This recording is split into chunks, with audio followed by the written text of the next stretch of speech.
RMC, là est l'amour et vous, Brigitte Lahaye.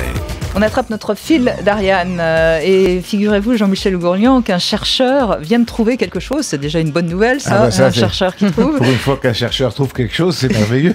Je savais que ça allait vous plaire. Et donc, il a trouvé un remède pour se remettre facilement d'un chagrin d'amour. Oui, le chagrin d'amour, bon, on en a tous plus ou moins connu un. C'est long, c'est douloureux, on met des mois, parfois des années à s'en remettre, c'est terrible. On en parle à notre psy, ça marche pas, on souffre toujours. Alors bon sang, est-ce qu'il y a une solution pour cela ? Oui, aux États-Unis, le professeur de psychologie, dont on parle beaucoup en ce moment, vient de dévoiler son secret. Et voilà ce qu'il est. Vous prenez 2 aspirines et le tour est joué. 2 aspirines et vous n'aurez plus de chagrin d'amour. Alors, qu'est-ce que c'est que cette histoire ? Moi, je suis allée me renseigner, bien entendu. Et alors, il vous explique que la douleur psychologique doit être traitée exactement de la même manière que la douleur physique. Comprenez, soigner un cœur brisé, c'est comme soigner finalement un bras ou une jambe cassée, et que la douleur émotionnelle est la même que la douleur physique. Donc, sérieusement, il vous préconise de prendre un antidouleur et il précise 2 aspirines et vous verrez le lendemain, vous n'aurez plus de chagrin d'amour. Et surtout, ne vous amusez pas à aller regarder les photos de celui ou celle qui vous a quitté, parce que là, apparemment, ça réveille une zone du cerveau douloureuse, exactement la même zone du cerveau qui nous fait mal quand on se brûle le bras. Alors, on a un neuropsychiatre ici qui va peut-être nous confirmer ou infirmer cette information que je n'ai pas pu vérifier. Écoutez, parce que vous n'êtes pas en chagrin d'amour, tout simplement. Non. Comment ?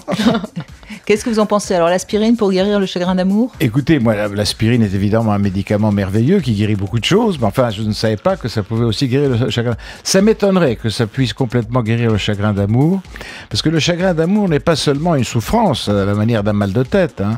C'est quand même une perte psychique. C'est une remise en cause. C'est ça qui fait le chagrin d'amour. C'est une remise en cause de tout ce qu'on est, de tout ce qu'on croit être. Parce qu'on existe dans le regard de l'autre. Et lorsque l'autre nous laisse tomber, on n'existe plus. Donc, si vous voulez, c'est une question d'être ou de ne pas être, si je puis dire. Et je ne pense pas que l'aspirine puisse vous faire être de nouveau. C'est une reconstruction à laquelle il faut procéder. Et c'est une reconstruction longue et difficile. Moi, je le sais en tant que psychiatre, parce que j'ai eu à faire face chez des patients à de nombreux chagrins d'amour. Et c'est une remise en question complète et fondamentale de tout l'individu, de tout l'être, de tout ce que nous sommes. Il y en a même qui vont encore plus loin, qui disent qu'il existe le syndrome du cœur brisé.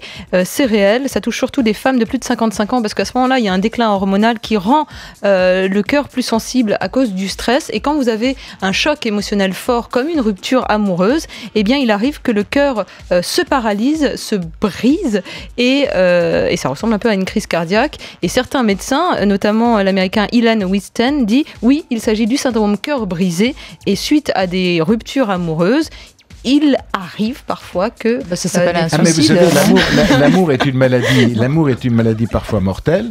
Et d'ailleurs, on n'a pas attendu les Américains pour le dire. Nous avons eu au XVIIe siècle un auteur très célèbre, Choderlos de Laclos, qui a écrit Liaisons dangereuses, dans lesquelles, n'est-ce pas, l'abandon de Madame de Tourvel par Valmont finit par la tuer littéralement, physiquement. Elle meurt.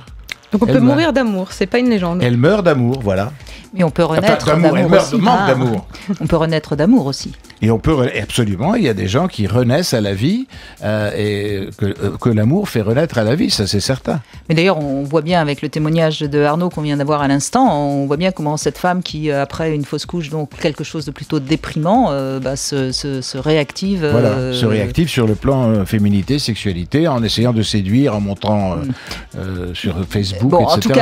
En tout cas, votre avis de neuropsychiatre Jean-Michel Gourlian, c'est que de toute façon, l'aspirine, c'est un peu... Écoutez, l'aspirine me paraît être un excellent médicament qui ne peut pas faire de mal. Mais pas pour le chagrin d'amour. Mais pas nécessairement guérir un chagrin d'amour. Tout ce que ça peut faire, c'est si le chagrin d'amour a déclenché une petite aigreur ou un petit ulcère d'estomac, ça va le faire exploser, en revanche.